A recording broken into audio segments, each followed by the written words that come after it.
We're back We're now. back. Sorry about that. That was weird. I went to try and post the standings in stream, and stream said no.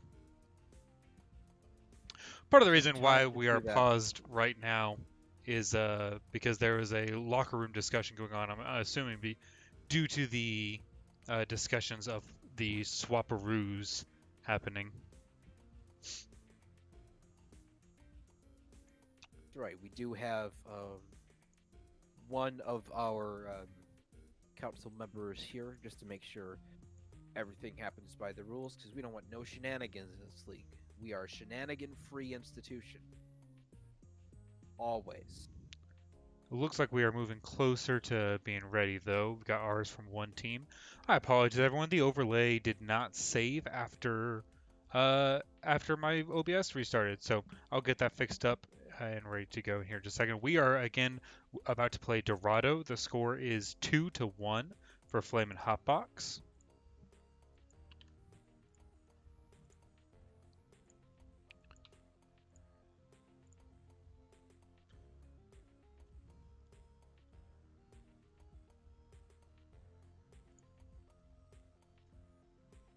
Right. It looks like we are swapping out Drunk Rat for El Dorado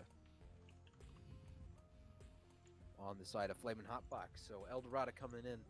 He is a rather clutch, I might add, Baptiste player. And we got the R from Fire Chicken. And let's see. The other team is ready as well.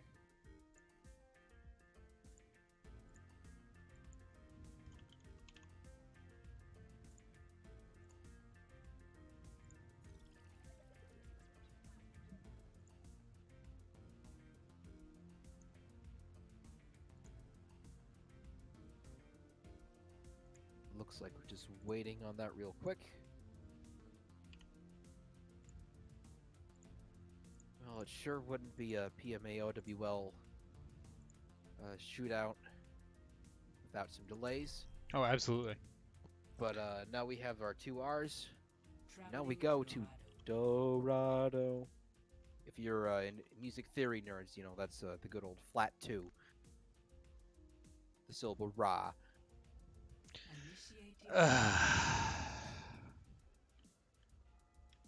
Who doesn't love a good music theory joke? Movable do solfege. Yeah. But here we go. DilfHunters red team, they'll be attacking first. Looks like Foxim will be playing tank. So he's chosen that. Winston. They're going. DilfHunters running the Winston Diva. So they're going with a bit of a dive comp here alongside the Ana Mercy and the. They're going for the aerial supremacy, the aerial superiority comp here with the Echo and the Pharah. So it'll be a little interesting going against Flamin' Hotbox. They have the Ashe, they have the Baptiste, they have the Diva, so a little bit of an anti-aircraft comp here. Yeah, I'm thinking that this is going to depend a lot on just how well DilfHunters are able to get any picks or separate Flamin' Hotbox, which, there we go. They took care of pretty quickly.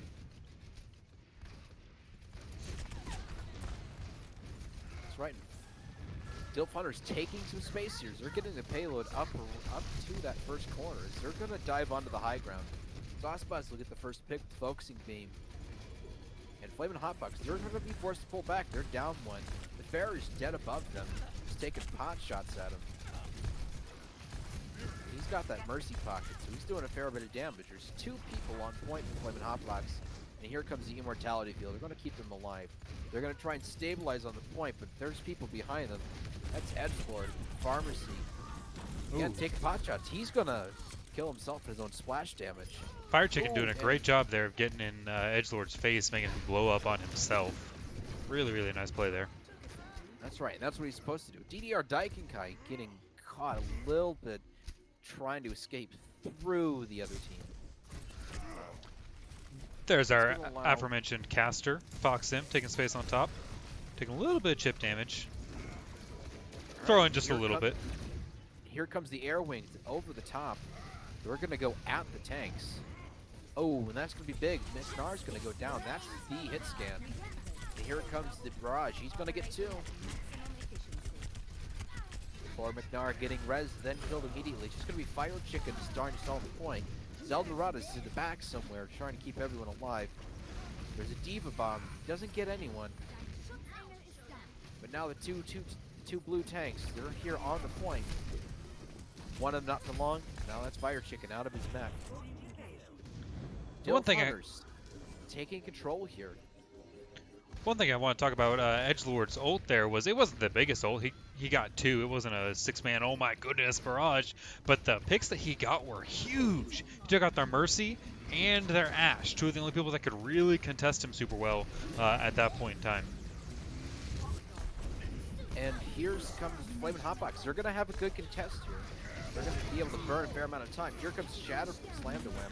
Doesn't look like it's going to do much as trades come in. Sam to Wham's gonna he's gonna fall. Arrow's gonna get a kill on Edgelord somehow. And it looks like it's gonna be Baby Diva and the Mercy. Oh, here comes Bob. It's gonna allow Arrow. Oh, he's not gonna get that res. But Nate Dogg's gonna get Sauce Blast. Viceroy Griff's gonna go down, as is Macnar and Fox him. And it looks like the blue team, they may be able to hold this a bit here. It's just blue 17, and he's going to take the side way out. Fire Chicken's gonna follow him though. And blue 17, he's going to be stuck outside of his mech. Eldorado getting caught there, probably didn't want to go out there, and Edgelord is going to make him pay for that. But DilfHunters still, that Diva out of the mech for a hot second. Blue trying to get that mech back as fast as he can. Ooh, big picks. Here comes the barrage. Here comes the Death Plasma for Nate Dogg, and it's going to be bigger than the barrage. Ooh. Nice play by Nate Dogg, holding on to that ult until just the right moment to make it count, effectively stopping the push by the DilfHunters. Right. Good plays here, but now with Flamin' Hotbox, they don't have any ults. DilfHunters have 2. They will have 2 more later in the fight. I'll be interested to see who this Nano goes on to. Adaptive circuits engaged. Ooh, not anyone for now, as Viceroy Griff's going to go down. Saucebuss, he ults. He's going to be dead. Oh, and it looks like Flamin' Hotbox, they might have the numbers to turn this. I say that as Nate Dogg goes down. Viceroy Griff gets res. Foxham, the Angry Monkey ult on point. And here comes Fire Chicken. He's got his ult. It's not going to get anyone. Big slam by Sam to Wham. And here's the Nano on Foxham. The Nano Monkey on point. They're going to get Arrow and Sam to Wham. But right now, they're just playing for time. Nate Dogg just stall out just a little bit. This gives his team a little bit more time to regroup for Streets phase. Macnar needs to get out of there or die very fast. And that's going to be it for that point. DilfHunters going to take it in overtime. They only have 2.5 minutes to get through Streets phase, and they're not going to get a lot of time for point 3 after that. So a really good stall for Flamin' Hotbox. Yeah, that whole last fight was pretty chaotic. I mean, that developed very quickly from any kind of team fight to let's just try and win 1v1s. So, okay. And, I mean, it ended up working out for the DilfHunters, but that was a good hold by Flamin' Hotbox. That's right. Flamin' Hotbox definitely looking like they're better, they're communicating better within that chaos. As here comes the ult. It's going to land on top of the bridge. There's not going to be no one for that to get. And here comes the Bob onto the point. Fire Chicken to be taking out Sam to Wham. He's going to go down too. And it looks like it's just Arrow and the Bob on the point. Bob is now gone. So Arrow just going to be stalling out for a little bit of time. Just a minute and a half left. So they were able to burn a minute off that. They were only able to get halfway through Streets phase. They were. And that Bob was so effective because even though it didn't kill anyone, they weren't moving the cart that whole time. It's going to give them a chance to get another fight before they take point 2. Here comes the entry sound barrier. As Arrow, he's just going to drive in. He's going to just clink onto that Ana. And here comes the picks. And it's a 4v3 right now in Flamin' Hotbox's favor. And here comes the ult from Eldorado. He's going to be able to heal everyone through that, but it may not have been something he absolutely needed. Yeah, I was just wondering, he might want that back, but at the same time, Baptiste, if you're doing your job and you're getting good heals, you can farm that window so fast. Absolutely. It's one of those quick ults. And here comes DilfHunters. They're going to go over the top. They're going to try and drop down a little bit behind them. And here comes Fire Chicken with his ult. It's going to split the red team apart a fair bit. And here comes the Angry Monkey. Oh, and the barrage. He's going to get one. Oh, Arrow saying not just yet. This one's going to go into overtime too. Fire Chicken, Arrow, and Nate Dogg on point. Nate Dogg falls. Oh, Fire Chicken now falls. It's just Arrow on point. He's going to stall this out so this team can regroup just a little bit. I take that back. El Dorado. Ooh, man, that's a stagger. Yeah, that's not what you want to happen. Arrow gave his life to give you a chance to really hold early on, but that second pick makes that almost impossible. That's right. Edgelord being able to get some good value out of this pharmacy. Maybe not quite enough. They might not get this one. Oh, they're committing ults. They like it. That's a very well positioned Bob. Managed to get it through that closing door right on the other side. Did he do like the action hero like slide underneath the garage door to get that position? I can only imagine he reached back for his hat a la Indiana Jones. Oh, absolutely. I mean, I didn't have cams on it, but I'm sure that's what happened. Nate Dogg waiting for a sneaky ult to try and win this. Oh, he's going to get just what he needed there. Just that one pick. That's enough. Here comes the Diva ult. Ooh! Perfectly Nice bomb placed. by Blue. Right between the two levels on that walkway. It's going to get both above and below. But 20 seconds left. Are they going to be able to cap with time on the clock? I don't know. Not if no one Not rides the moving it payload. right That will not happen. Flamin Hotbox. They're going to be able to contest this. Here comes a pretty. Here comes an ult here, and then El Dorado with the. Ooh, that's a pretty good coalescence. Going to keep everyone alive. He's going to get 3 picks with that coalescence. Nate Dogg is fending off 2 people on point. They're not able to touch. And it's just the Angry Monkey on point. If they can get him, they can close out this round. And that's going to be it for round 1 on Dorado. That was taking 2 points plus 67.43 meters. A healthy push, but definitely winnable for Flamin Hotbox. absolutely. And that was a nice little Kamehameha there at the end by El Dorado on the Moira. That'd make Goku proud. Got 3 kills, healed up his team. Well played, Dorado. Well played. That's right. A lot of people sleep on the coalescence, but it's a very powerful ult when used properly. Yeah, it's definitely not one that you want to actively try to DPS with, just because its damage output isn't the highest. But I mean, if you can clean up kills like Dorado did, it's great. Right. Coalescence is perfectly great for situations like that where you just need to when you just need to turn a fight because it does an insane amount of healing and damage at the same time. So if you position yourself properly, you can do both. You can catch a good number of friendlies and enemies in that beam. Hey, Stekmos, I got a question for you. Do you know what time it is by chance? It is 11:33 p.m. Wrong. It's Bastion time. Oh boy, it's Bastion time. Got Sauce Boss rolling out the Bastion on first point. Here we're going to see those new Bastion tweaks in action. The ones that probably won't make a difference to anyone.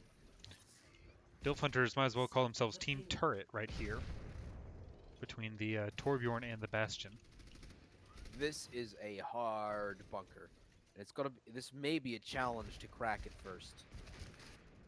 But DilfHunters need to be careful because if there are any cracks in this bunker and they don't turn on them, they will be punished. And we can see underneath, we see that Reaper of Nate Dogg. He is sneaking around behind. It's going to take him a minute to get there, but they are not going to find him until he's in their throats.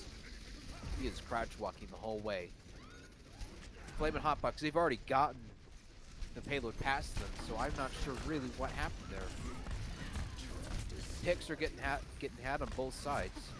And it looks like Nate Dogg, he's going to force him down off the high ground, but Bawks is going to get some picks. It's going to be a bit of a hold there for DilfHunters, but it's going to be a costly one. There's just 4 of them here. Since Flamin' Hotbox has the faster spawn, I mean, Nate Dogg was able to go and assassinate the Ana on his little stealth mission. So if Flamin' Hotbox can push quick, they've got a chance to get in there before Ana gets back. That's right. Commendable patience from Nate Dogg. It just may not have been necessary in the long run. Here we see DilfHunters. They're trying to figure out where to set up again. They just kind of need to plop down and get it down.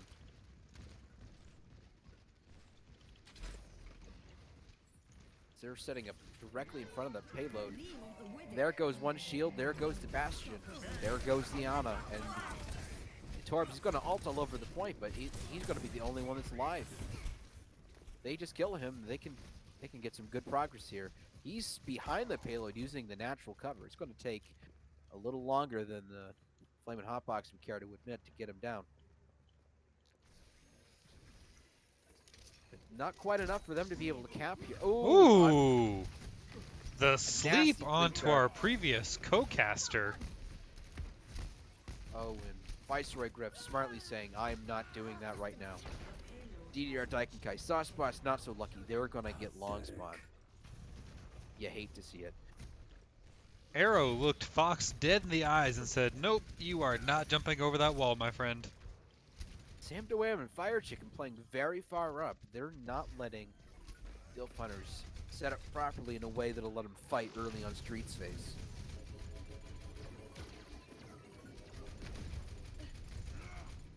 And as I say that, Boxham, he's going to be diving onto the high ground behind them. Half of Flamin' Hotbox, they're going to be going to the high ground on the right, away from the payload, but here comes the big wall from the Symmetra. No one's really in any kind of coordinated team fight right now. There's just some isolated 1v1s. Nate Dogg trying to 1v3. He is somehow still alive. He uses his ult, but they do get the kill on the Lucio and on the Echo. So overall, this is a net win so far for Flamin' Hotbox. Maybe not the most efficient way of fighting this, but certainly it ends up being much worse for DilfHunters. They're not able to regroup on this until maybe the very end of Streets here. If that. They're running in a little bit staggered. I mean, they've got 3 in right now. Oh. I do not think this is what DilfHunters wants to do. Oh, and there goes Edgelord with Attack Visor. He's gonna... half of it's gonna be eaten. The Nano Diva for Fire Chicken. Oh, and here comes the big bomb. Oh, he gets 1. It's not gonna be enough. It's just Blue 17 on point. Oh, and here comes the Fox. They may be able to stall this a little bit longer. But Fire Chicken, he's gonna get a pick. And here comes the big beat from DDR Daikenkai. He's gonna keep them alive just long enough. Fire Chicken's gonna retreat. DilfHunters, they're gonna hold this for, at least for now. They have 2 minutes to get that point, and to get 2/3 of the way to the next one. That was a nice turnaround by the DilfHunters. I mean, at first they just kind of waltzed themselves in. It looked like they were going to be in for a really rough time with the early picks that were got on them, but numbers prevailed. Their closer spawn helped, and here we are. They're also DilfHunters is also prevailing a little bit on the ult economy here. They have 2 ults at the ready. No one really close to getting any more ults until a good way to the next fight. Here comes the Bob from Matnar. I'm not even sure quite where that went. It's right next to the payload. If they can pop that Winston bubble, it's going to be a little deadly. And they get 2 kills. Can they get more? And there goes the Diva Mech and the Winston. Here comes the Echo with the copy. He's going to be uncopied immediately. Blue sacrifices his life to the payload god. As we all do from time to time. Oh, and here comes the angry monkey. Ooh. A little Just use this just early to on get a out. team fight from that. He may probably should have died rather than use that. We'll see if that He's has any impact on here. They've got 2 minutes just to go, just about 25 meters here. Fox Sim switches to the Reinhardt, more excusing that blatant throw of an ult. Oh, there we go. Edgelord, the Doomfist now. He's going to get that big pick on Nate Dogg. Oh, and on Arrow. Oh, but he's going to go down. What's going to happen on this fight? Here comes the Baptiste window. They're all shooting through it. They're going to take some space with that. A good zone. And here comes the big Diva ult. Oh, he gets Viceroy Grip. They put the nano on DDR Daikenkai. Boosty. Oh! And he's not even shooting anything. Oh, and here comes the big... Oh! death The from Nate cleanup Dogg. ult. Oh, and And that's going to be it. Wow. Those are the big boy plays from Flamin' Hotbox. They're going to take Dorado here. They're going to win the third map for the night. That's going to be win number 1 on Season 10 for them. Good job. That wow. was fantastic. You Con- earned that. Congratulations, Flamin' Hotbox. I know they were not happy with not pulling out the win from last week due to their draw, but they made up for it in a big way tonight. Oh, that's right. Nothing better than playing angry while also playing focus, because then you can just destroy things. But that's really what we saw here, just focus, especially here on Dorado. Flamin' Hotbox definitely have the advantage of not having all the distractions of players disconnecting and such. Uh, it does happen. It's unfortunate, but Absolutely, and I think that Flamin' Hotbox they came out with just some really solid synergy tonight, and I mean from map one, they had some issues like I already talked about when we got to uh, when we were on Hanamura, but overall I thought they had a really good communication, really good job playing as a team, which is something that I know everyone struggles with, but my team has definitely had issues with in the past. that's right. And we are joined once again by Fox M, our favorite Winston, who gets slept mid jump. Hey, that was one play. That was honestly the worst play that I had that night or tonight. But I also Sure, came in ice cold, so. sure, that Yes, was they the were. worst one, definitely. Oh my gosh. All right. Honestly, I didn't play Winston that poorly, and everyone knows that's not my real normal main tank. So. That's right. I was a little surprised you pulled it out, but you played it fairly well. Just Flamin' Hot Box. They could not be stopped on Dorado. Yeah, I mean, they definitely had some good plays. Just trying to take a step back away from what I was playing and how my role was and what we were trying to do. Um, it looked like for the side of DilfHunters, we were just struggling with being in good positions, especially for our less mobile heroes. Just being places where they can't get exploited too quickly. I think Flamin' Hotbox was doing a good job, especially when they were playing dive. They were doing a good job of exploiting those immobile heroes. We were usually one down before the fight had really broken out. So I think that actually what was happening, and maybe this is true of the other maps, you guys will have to help me out with the analysis, but it seemed like the beginning of fights was the worst for DilfHunters. The mid fight is the most best. So it just depends on how the engagement goes. If you lose someone early, of course, you know that's game over before you can really start anything. Um, but that's Yeah, that's the best as I could tell. yeah, I will say that I mean that's kind of how it looked. We talked a little bit about how there were some times where it definitely looked like the G-Force special where everything just kind of dissolves into separate 1v1s. So which lends itself to what you're saying with the mid fights going your way because lots of really talented players on the Dilf Hunters. Yeah, and I think tonight, Flamin' Hotbox, they were just doing such a good job on a lot of their different heroes. I thought Macknar played really well. I thought he was definitely popping off tonight. Arrow did a great job, especially every time that he got a chance to play Ana. That was annoying. Although I will say on that play that he slept me. Did you see that when I landed, I bubbled his nade? So get owned. Nope, just saw him on sleeping. on a mains. So yeah, it So was easy peasy, honestly. I gotta ask, as our man on the inside, you hop in, it's 2-1, it's map point.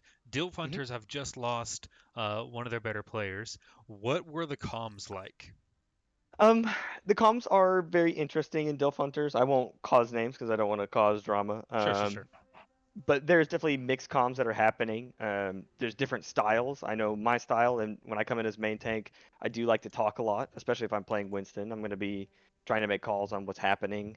Um, of course, I'll give credit to Edgelord. You know, he's always talking. He's got great strategy. We all know that a GM player knows how to play the game.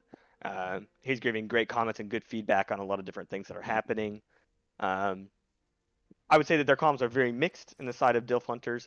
Their more quiet players need to be more vocal about what's happening in a lot of different situations so that other people can react to them necessarily more than just giving like commands. They need to be giving more informational calls. You know, we've talked about this in some of our pods.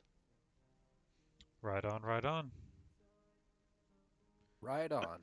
But I had a lot of fun, and thank you, DilfHunters, for letting me sub in. I enjoyed it. I'm sorry I'm not AJ, but I did my best. And I'm better monkey than AJ, so take that. Ooh, shots fired. That's Easy. ooh.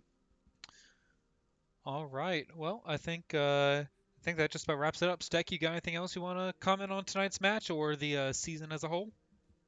Um, I do just want to say, make sure you tune in. Our final game of the regular season will be tomorrow night. My team, that's TBD, will be facing off against Quentin's Quarantinos. So come see us. Hopefully, get the win tomorrow, or maybe a loss if you're rooting for the other team. Who knows? I'm very neutral right now.